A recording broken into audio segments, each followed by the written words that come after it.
একে একে সবাই যখন যাবেন কার কাছে, আদম আলাইহিস সালাম থেকে নিয়ে ঈসা আলাইহিস সালামের অনেক জলিলুল কদর নবীর কাছে তাম মানব জাতি গিয়ে যখন বলবে যে আমাদের জন্য আপনি একটু সুপারিশ করেন, যে বিচারটা শুরু হয়, সবাই বলবেন লাসসুলাহা লাসসুলাহা, আমি পারবো না, আমি পারবো না।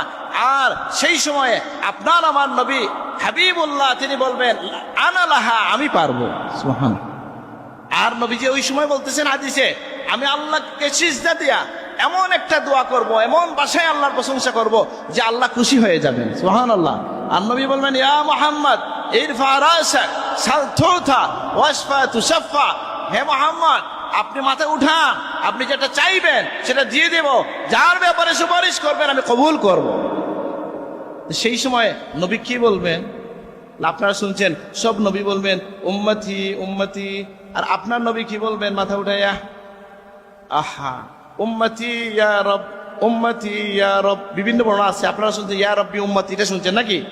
আমি যে হাদিস পড়ছি এখানে আমি দেখতেছি না, তো সেই হাদিসের মধ্যে আছে হ্যাঁ উম্মতি ইয়া রব, উম্মতি ইয়া রব।